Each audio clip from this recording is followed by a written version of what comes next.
अस्सलाम वालेकुम। क्या हाल चाल, उम्मीद करते हैं कि आप खैरियत से होंगे और हमारी दुआ है कि आप हमेशा खुश रहें, हंसते और मुस्कुराते रहें और इसी तरह हमें अपना प्यार दिखाते रहें। बिल्कुल जी, मेरा नाम मुअज्जम अली। मैं हूं तारिक महमूद। मैं गुलजार, मैं मोहम्मद। तो आज हम जिस वीडियो पर रिएक्ट करने जा रहे हैं, वीडियो का टाइटल है C295 aircraft delivery ALH Dhruv mark 3 P8I MQ9 drone Indian navy.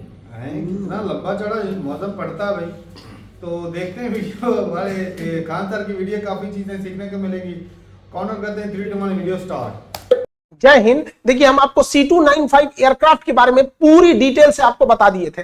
अब इस एयरक्राफ्ट जो 56 की डील हुई थी, जो भारत में बनाया जाना था, असेंबल करना था टाटा के साथ मिलकर, अब उसके पहले बैच भारत को मिल गया है और ये भारतीय नौसेना को मिला हुआ है। ये एयरबस कंपनी और टाटा कंपनी के तहत बनाया गया था, असेंबल करना था। इसमें 56 एयरक्राफ्ट भारत को एक्वायर करना था, जिसमें से हमारे पास पहला बैच जो है इसका आ गया है और इसे नौसेना को दिया गया है। देखिए, ये मल्टी रोल होगा, ये टर्बो प्रॉप है। देखिए, इसका इंजन बाहर होता है, टर्बो प्रॉप में ना इंजन ऐसे बाहर होता है। इसका सबसे बड़ा फायदा ये होता है ना कि अगर धूल धक्कड़ है, पंछी टकरा गया या फिर अनप्रिपेयर रनवे पे उतरा, किसी सड़क पे उतर गया, तो धूल धक्कड़ इसके अंदर घुसेगा ना, तो टर्बो फैन वाले में आग लग जाता है। इन ससुरों में आग नहीं लगता, ये बड़ा नीचे उतरते हैं सब। और इनका मल्टी रोल है और नौसेना को इससे मिलने से ट्रांसपोर्ट के साथ साथ निगरानी में भी बहुत हेल्प मिलेगी, क्योंकि ये काफी लंबी दूरी तक जा सकता है। इसे अटैक में भी बदला जा सकता है। एवैक सिस्टम से बड़ी दूर तक की हम लोग निगरानी कर सकते हैं। साथ ही यह टारपीडो लॉन्च कर सकता है दुश्मन के जहाज और पनडुब्बियों को मारने के लिए, और सोनो वॉइस भी लॉन्च कर सकता है। सोनो वॉइस क्या होता है? पानी में डूब जाते हैं, पूरी तरह अंदर नहीं डूबते हैं, बल्कि ये नीचे जाके रडार का काम, सोनार का काम करते हैं और हमें दुश्मन की पनडुब्बियों की जानकारी दे देते हैं। तो ये नौसेना को मिलने से नौसेना को काफी ज्यादा इससे बेनिफिट मिलने वाला है। हालांकि इसका फर्स्ट बैच अभी नौसेना को मिला है, इसका एक और बैच मिलेगा जो वायुसेना को मिलेगा। इससे कि क्या है कि पहाड़ी एरिया में छोटे रनवे पे उतरना काफी इजी रहता है, इसे बहुत जल्दी रोका जा सकता है। इसकी खासियत यह है कि एयरक्राफ्ट कैरियर पे भी ये चाहे तो उतर सकता है। हालांकि इतने बड़े जहाज को उतारा नहीं जाता है, लेकिन अमेरिका ने अपने हरकुलियस जहाज पे इस चीज का ट्रायल किया था। बहुत जल्दी ये लोग रुक जाते हैं, इन जहाज की ये खासियत होती है। तो नौसेना में मिलने से काफी फायदा होगा। हालांकि नौसेना के पास पहले से 12 की संख्या में P8I पोसाइडन एयरक्राफ्ट है, जो जिसे हम सबमरीन हंटर कहा जाता है। ये काफी लंबी दूरी तक जा सकते हैं। हालांकि इसका इंजन टर्बोफैन टाइप का है। ये कच्चे रनवे पे वगैरह पे उतरने में थोड़ा दिक्कत आएगा, क्योंकि इसमें अगर धूल धक्कड़ आ जाएगा तो थोड़ा दिक्कत होता है। ये अटैक होते हैं सब, ये दूर तक निगरानी करते हैं सब, काफी लंबी दूरी तक जा सकता है निगरानी करने के लिए। देखिए, इसमें कोई खिड़की वगैरह नहीं होगा और ये ना किसी भी तरह के अपने आत्मरक्षा के लिए फ्लेयर छोड़ सकता है, टॉर्पीडो लॉन्च कर सकता है पनडुब्बी के लिए। इसके अंदर पूरी तरह से सिस्टम होता है। देखिए, ये सबके पास अपना अपना रडार है, कमांड सेंटर है। इसमें कहीं आपको खिड़की नहीं मिलेगा। खिड़की की जगह आपको कंप्यूटर, डिस्प्ले, रडार, ये सब चीजें आपको देखने को मिलेगी पोसाइडन एयरक्राफ्ट में। और ये पूरी तरह से उड़ता हुआ नौसेना का कमांड सेंटर होता है। किसी भी पनडुब्बी या शिप के ऊपर ये अटैक कर सकता है। इनका रडार होता है, काफी सबका अपना अपना एरिया होता है। हमारे रक्षा मंत्री राजनाथ सिंह भी इसका जायजा ले चुके हैं और ये काफी ज्यादा खतरनाक होता है। तो P8I हमारे पास पहले से था, उसमें जुड़ गया ये हमारा C295 एयरक्राफ्ट। अब इनकी संख्या भारत के पास एक बहुत ज्यादा है, 12 की संख्या में है ये एयरक्राफ्ट, इससे कि हम हिंद महासागर पे एक डोमिनेट कर सकते हैं। हालांकि हमें अभी ऐसे एयरक्राफ्ट की लगभग 20 और संख्या की जरूरत है, लेकिन इन एयरक्राफ्ट के अंदर लगने वाले मशीन, रडार, सेंसर, सोनोवॉइस, ये सब उतने महंगे नहीं है, जबकि अमेरिका इसके जहाज का ही कॉस्टिंग ज्यादा करता है। तो हम लोग को क्या दिक्कत है? हम लोग अगर जहाज बनाने की टेक्नोलॉजी ले ले तो अंदर मशीन सिस्टम लगा देंगे यहाँ पे, तो कॉस्टिंग की वजह से हम इसे और नहीं ले पा रहे। हालांकि हमारे पास 10 अरब सागर में, 10 बंगाल की खाड़ी में और 10 हिंद महासागर में, 30 तो ऐसे चाहिए, बाकी 10 ऐसे एक्स्ट्रा बैकअप सर्विसिंग या फिर अलग डिप्लॉयमेंट के लिए चाहिए। और कम से कम हमारे पास 40 ऐसे P8I होने चाहिए।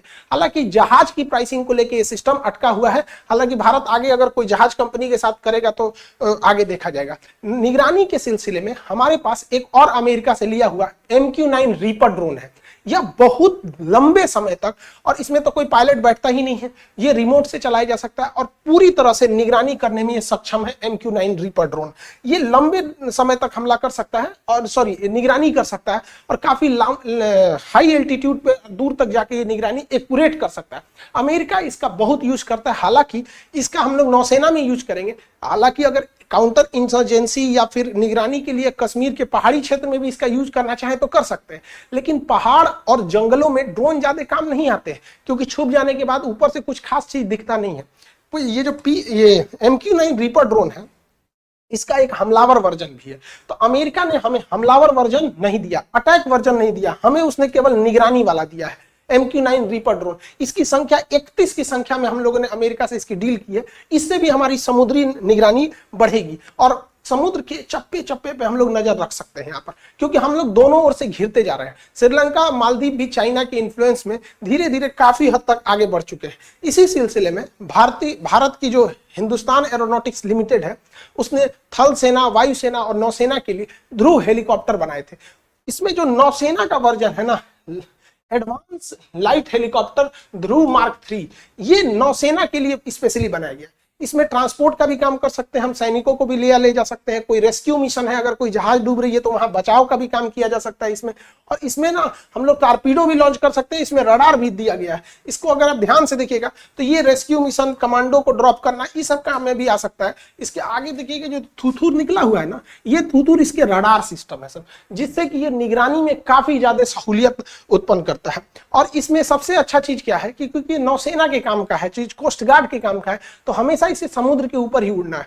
और समुद्र में उड़ने की वजह से एक डीमेरिट ये है कि अगर इंजन की कोई खराबी आती है, ऐसे नॉर्मल जगहों पे अगर इंजन खराबी आई है तो आप लैंड करा दीजिए वहां पे। इंजन बंद भी हो गया तो ऑटो रोटेट से धीरे धीरे जहाज आके नीचे उतरता है, जिससे कि उतनी नुकसान नहीं होता है। लेकिन पहाड़ी क्षेत्र पे और समुद्र के क्षेत्र पे अगर इंजन बंद हुआ या कोई दिक्कत हुआ तो बहुत पहाड़ी क्षेत्र में तो उलट जाता है सीधे। जैसे हमारे CDS बिपिन रावत सर का पहाड़ी क्षेत्र में था, वहां बचना काफी मुश्किल होता है। समुद्र में भी यही होता है, सीधे नीचे गिर जाता है। तो जब ये नीचे गिरेगा ना तो इसके अंदर बड़े बड़े बलून होते हैं, उसमें अचानक एयर भर जाएगा वहां पर, एयर बैग टाइप का, और ये डूबेगा नहीं। और इसमें से पायलट निकल के तुरंत उसके खोपड़िया पे उठ के बैठ जाएगा, हल्ला करेगा, डूब गई रे, हम जल्दी आओ, बचाओ हमको यहाँ पे। तो ये ठीक है ये नौसेना के काम में, क्योंकि अगर इमरजेंसी स्थिति आई तो उसमें भी कर सकते हैं। देखिए नौसेना के जहाजों को, हेलीकॉप्टर को दूर अगर समुद्र में है और वहां से अगर उसको निगरानी करना है तो बार बार अगर वो बंदरगाह पे या किनारे आएगा तो उसका फ्यूल खत्म होगा। इसलिए नौसेना का कोई जहाज अगर समुद्र में है, 500 किलोमीटर दूर समुद्र में, तो वापस नहीं आएगा, उसी जहाज पे उतर जाएगा। वहां उसका पायलट रेस्ट कर लेगा, पायलट की ड्यूटी भी चेंज हो सकती है, उसमें फ्यूल भर सकता है, एमुनिशन भर सकता है। लेकिन नौसेना की जहाजों पर या एयरक्राफ्ट कैरियर पे ज्यादा जगह नहीं होता है, इसलिए अगर कोई हेलीकॉप्टर का जो रोटर होता है ये बहुत ज्यादा जगह लेता है। इसलिए नौसेना के चाहे वो लड़ाकू जहाज हो, उनका भी विंग ऐसे फोल्ड हो जाता है, और हेलीकॉप्टर हो तो उनका जो रोटर होता है वो घूम जाता है। तो इसका ना रोटर जो होता है फोल्ड हो जाता है, जिस वजह से ये काफी कम जगह लेता है, और कम जगह लेने की वजह से वो कहीं भी खड़ा कर सकते हैं। फोल्ड करके इसे बांध दिया जाता है, नहीं तो फोल्ड किए हवा चला, तूफान उफान आया तो घूमने लगेगा यहाँ पे। इससे फायदा ये है कि इतने बड़े भारी भरकम हेलीकॉप्टर को आप छोटे से एरिया में कार की तरह पार्किंग कर सकते हैं। देखिए ये सारे हेलीकॉप्टर खड़े हैं, सबका यहाँ रोटर ऐसे करके बांध दिया जाता है, तो ये बहुत फायदा करता है हेलीकॉप्टर में। तो इससे भी हमारी निगरानी काफी बढ़ेगी। देखिए हेलीकॉप्टर को कहीं ना कहीं बीच में लैंड कराना जरूरी होता है, क्योंकि इसका फ्यूल ज्यादा नहीं होता है, क्योंकि बहुत ज्यादा इसमें फ्यूल भर देंगे ना तो ये इसकी उठाने की क्षमता घट जाएगी, कैरिंग कैपेसिटी घट जाएगी। तो उतने में वो उतने लोगों को रख सकता है, सैनिकों को रख सकता है, या उतना हथियार ले जा सकता है। लेकिन अगर ये समुद्र में गया है तो अगर वहां उसको एक जहाज चाहिए लैंडिंग करने के लिए, तो यहाँ जहाज लैंड कर सकता है।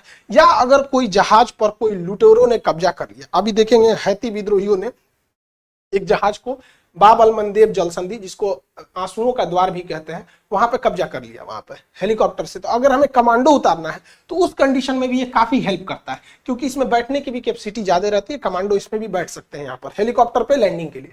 देखिए हेलीकॉप्टर लैंडिंग में ना हम जैसे कोई ये हेलीकॉप्टर कोई जहाज ही फंस गया है तो इसमें से रेस्क्यू भी कर सकते हैं, या इससे कोई इमरजेंसी में कोई चीज चाहिए तो तुरंत अपने ऑफशोर बोले ऑनशोर बोलेगा यहाँ पे कि हमको ये चीज को चाहिए, तो हेलीकॉप्टर से उसे लाया जा सकता है। लेकिन समुद्र में मौसम बिगड़ते रहते हैं, समुद्र में मौसम बिगड़ने के कारण सोचो हेलीकॉप्टर जहाज टेढ़ा होकर इसे घूमने लगता है, उसे हम रोलिंग बोलते हैं। ये नेचुरल चीजें हैं, हमेशा जहाजों में होती है रोलिंग, जिससे विमान में टर्ब्यूलेंस होता है। तो पानी वाली जहाज में टर्बुलेंस नहीं, पानी वाली जहाज में रोलिंग होता है। अब बताइए उस रोलिंग कंडीशन में हेलीकॉप्टर को तो उतारना आफत हो जाएगा, यहाँ पे उतरेगा कैसे यहाँ पे। तो इसके लिए यूज किया जाता है बियर ट्रैप का। ये बियर ट्रैप जो होता है ये इसी का यूज किया जाता है। इस बियर ट्रैप को एक आदमी यहाँ से मैकेनिकली कंट्रोल कर रहा होता है।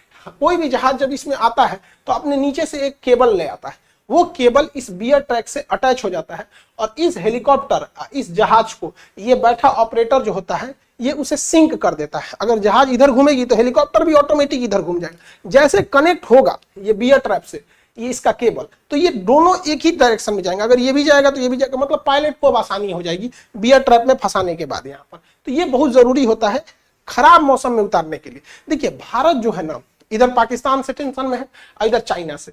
ये दोनों, चाइना के पास पनडुब्बियां इतनी ज्यादा हैं कि अगर हम पनडुब्बी बनाने की चालू करेंगे तो चाइना की बराबरी करते करते हमें 50 साल लग जाएंगे। और पनडुब्बी किसी भी समय इतनी छोटी होती है कि भारत के आगे ये हमला कर सकती है, खतरा बन सकती है। पाकिस्तान की पनडुब्बी IPNS साद, जब हम लोग ने सर्जिकल स्ट्राइक किया था तो यहाँ कराची के बंदरगाह से गायब हो गई थी, अंदर घुस गई थी। और हम लोग जब उसे सर्च करते गए करते 21 दिन बाद मिली थी। तो हमें ये एरिया को सिक्योर करना है। अब इतने बड़े एरिया को सिक्योर करना अपने आप में एक चैलेंज है, और एक तरह के हथियार से, एक तरह के एयरक्राफ्ट से आप नहीं कर सकते। कम दूरी के लिए अलग चाहिए, ज्यादा दूरी के लिए अलग चाहिए, मीडियम के लिए अलग चाहिए। तो देखिए इसके लिए हम लोगों ने इसका तोड़ निकाल लिया कि अगर पास की निगरानी करना है तो ध्रुव हेलीकॉप्टर ठीक है।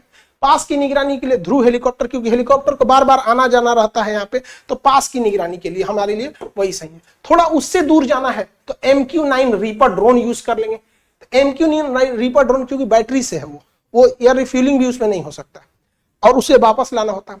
अगर ज्यादा दूर जाना है, उससे भी ज्यादा दूर अगर हम लोग को जाना है तो वहां पे हम लोग यूज करेंगे C295 जहाज टर्बो प्रैप, क्योंकि वो एयर रिफ्यूलिंग कर सकता है। तो यहां हम यूज करेंगे C29, यहां यूज करेंगे MQ-9 रीपर यहाँ पे। और बहुत दूर जाना है, बहुत दूर के लिए, तो बहुत दूर के लिए हम लोग यूज करेंगे P8I को।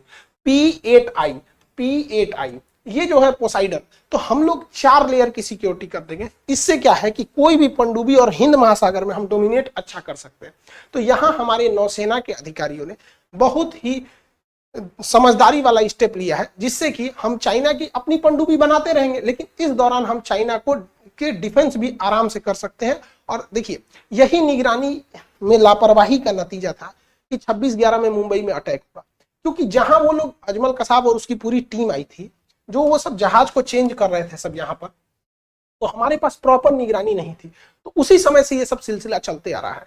तो आपको क्या लगता है इसके बारे में कि ये निगरानी व्यवस्था बेहतरीन है या नहीं है? और यूपीएससी और बीपीएससी वाले जितने एस्पिरेंट हैं, देखिए पिछले साल जो हम लोगों ने यूपीएससी दिसंबर में लॉन्च किया था, वो बैच लगभग हम लोग कंप्लीट कर चुके हैं। लगभग 90% उसका सिलेबस खत्म हो गया और दिसंबर तक उसके पूरे सिलेबस को खत्म कर देंगे हम लोग।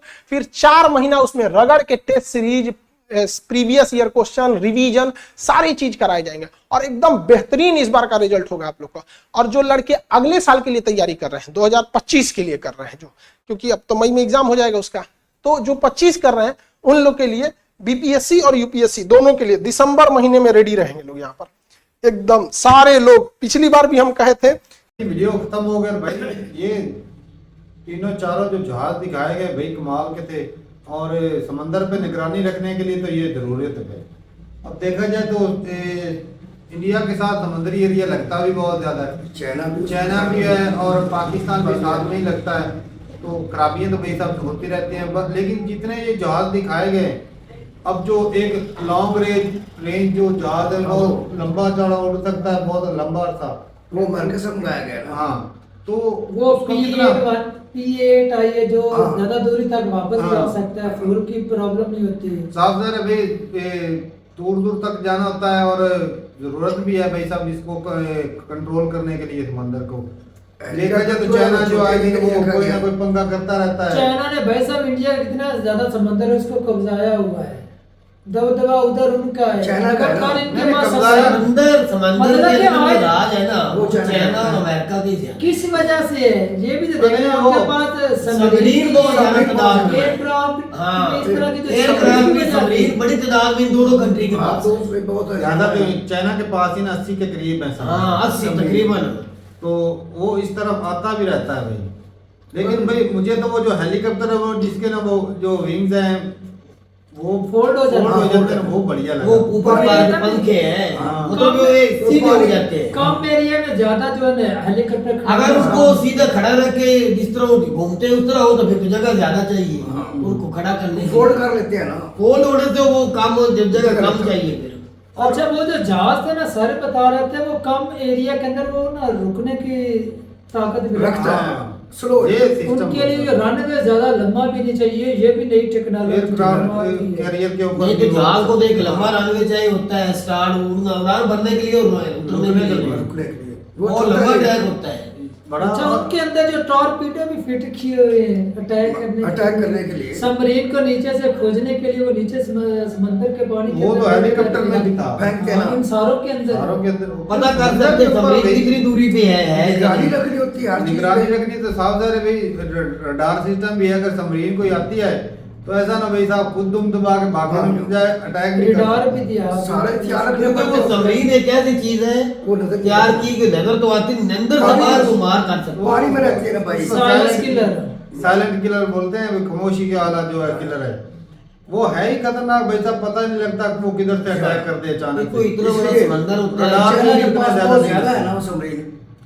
तो बहुत बढ़िया लगा भाई देख के, और जो हेलीकॉप्टर दिखाया गया वो बहुत कमाल का, उसकी जो टेक्नोलॉजी है कि वो समंदर में भी अगर इमरजेंसी या कोई खराबी उतरना होती है तो उतर जाता है, वो उल्टेगा भी नहीं उधर, वो साइड रात में जो बलून खुल जाते हैं हवा भर जाती वो है। भर जाती है, वो बड़ा बहुत बढ़िया सिस्टम लगा। अच्छा, वो जो अमेरिका ने दिया इंडिया को, हाँ नहीं उसके अंदर मतलब कोई पायलट भी नहीं बैठेगा, कोई वो नहीं। रिमोट और पे ड्रोन दिया ना, ड्रोन है वो पूरा जदीद दौर है, टेक्नोलॉजी की दुनिया चल रही है। लेकिन तो वो भाई 31 खरीदनी है उनसे, लेकिन वो जो दूसरे हथियार से लैस है ना, वो अमेरिका ने नहीं दिया। नहीं दिया।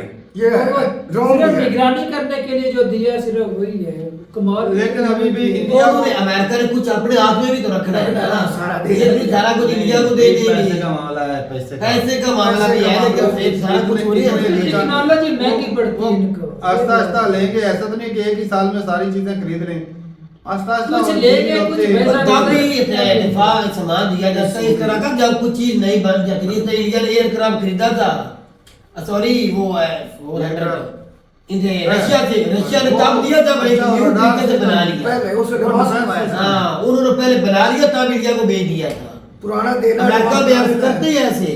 भाई लेकिन ये है कि भाई जितना बजट होता है उसके हिसाब से चीजें खरीदी जानी है। हाँ, ऐसा तो नहीं कि बजट है 70 बिलियन का और खरीदना जो है 100 बिलियन 200 बिलियन वाली तो फिर तो घाटे में ही घाटे जाएगा। ये तो नहीं कि एक वो बजट फील्ड के में ज्यादा साथ- बजट जाया करता, दूसरा फील्ड भाई साहब उस हिसाब से ग्रोथ नहीं हाँ, करेगा। करे नहीं। हर फील्ड को उस हिसाब से ग्रो करे जिससे भाई साहब कंट्री पूरे की इकोनॉमी भी अच्छे से ग्रो कर रही है। और जिस तरह भाई पूरा हिसाब चाइना मेन मुद्दा चाइना के साथ है, चाइना सिर्फ थोड़ी बहुत ना वो सियासत के लिए खराबियां करता है, बाकी जो जंग लड़ने की सूरत हाल में नहीं है, क्योंकि यार चाइना कभी भी जंग लड़ेगी, लड़त नहीं उसकी। यकीन मानो वो कभी नहीं लड़ेगा। धमकियां तो वो देता लड़ता उसको अपनी नहीं। आर्मी का पता भी है, क्योंकि जो एक्सपीरियंस नहीं होता जिस आर्मी को, वो भाई साहब वो मार खा के आ जाती है। अच्छा, तुम लोगों की ख्वाहिश ये है ये जो सुपर पावर अमेरिका बना रहे हैं इस एशिया में आए, हाँ बिल्कुल है, ख्वाहिश तो हमारी है ख्वाहिश भी। कि चाइना आपस जो में इंडिया में बन जाए। अमेरिका को बात दिखाते रहे, हम आपस में दुश्मन है और हथियारों से टेक्नोलॉजी से लेस होते रहे, अमेरिका- और एकदम से इकट्ठे होकर अमेरिका की वार्ड लगा। भाई अमेरिका की ऐसे बात नहीं लग सकेगी, ऐसे नहीं लगेगी। ये अगर ये तब हो जाएगा। इस पूरे एशिया की हो जाए ना तो अमेरिका की वार्ड लगा सकते अब हैं, मिलकर। ये रशिया दौर ये इंडिया- सारे यही। मिलकर कर सकते हैं। अमेरिका- अमेरिका करेगा ना तो रशिया कुछ देख नहीं। रशिया भी ताकतवर, चाइना भी ताकतवर, इंडिया भी ताकतवर, जापान भी ताकतवर, किधर है? बिल्कुल इधर सारे- रशिया भी है ना। ये इकट्ठे एक दम नहीं अमेरिका को नीचे ला सारों का सकते। पैसा एक तरफ और अमेरिका का अकेले का यार वो तो है। वो बात भी ठीक है, लेकिन पैसे एक की दिन- बात हो रही है। पैसे की बात हो, इनके पास पैसा यूरोपियन कम कंट्री के पास है। पैसा है भाई साहब, इनके पास पैसा कम कनाडा है, के पास- टेक्नोलॉजी कम है, पॉपुलेशन कम है, ज़ेरे जमीन मध्य हाँ। पॉपुलेशन दुनिया की सबसे समुद्री ज्यादा है। एरिया कम है, मुझे ये बताओ। वे- सारा कुछ है लेकिन अमेरिका को पूरी मुझे दुनिया को होने नहीं तेरे देगा। यूरोप को तो चला ही एशिया रहा है। तो पैसा तो उनके पास ही है ये भी ना। तो देना। चलाता तो है पैसा पैसा। सारा इधर आप ही तो रहा, आप खुद ही भी तो थोड़ा किया है। भाई, शक्ति पैसा का अगर भी- अपनी करेंसी लॉन्च कर दे तो अमेरिका का हाँ वो वार्ड खुद तो तो ब्रिक्स को लगेगा। तो लॉन्च होने नहीं दे रहा था, कहता नहीं यार। कर ले तो भाई साहब तो- ये नहीं, वो स्टार्ट तो यही कर रहे हैं ना, इनके उनको साथ- $8 को देने के लिए। हाँ बहुत बढ़िया लगा देख के। और भाई जिस तरह है ना डिफेंस में इंडिया बहुत ज्यादा खर्चा कर रहा है अभी, शुरू से ही ये कर रहे ड्रोन हैं। भी ले रहा है। देखा जाए तो भाई दुनिया का सबसे बड़ा इंपोर्टर इस वक्त इंडिया ही है, जो डिफेंस के रिलेटेड चीजें खरीद रहा है, चाहे वो एयरक्राफ्ट हो, चाहे चाहे अमेरिका से ले लो या चाहे रशिया वो से ले हथियार लो। हो, चाहे वो डिफेंस सिस्टम हो। तो ठीक है भाई, अपनी राय जरूर बताइएगा कमेंट सेक्शन में। मिलते नहीं वीडियो के साथ, तब तक के लिए इजाजत दें। अल्लाह हाफिज़।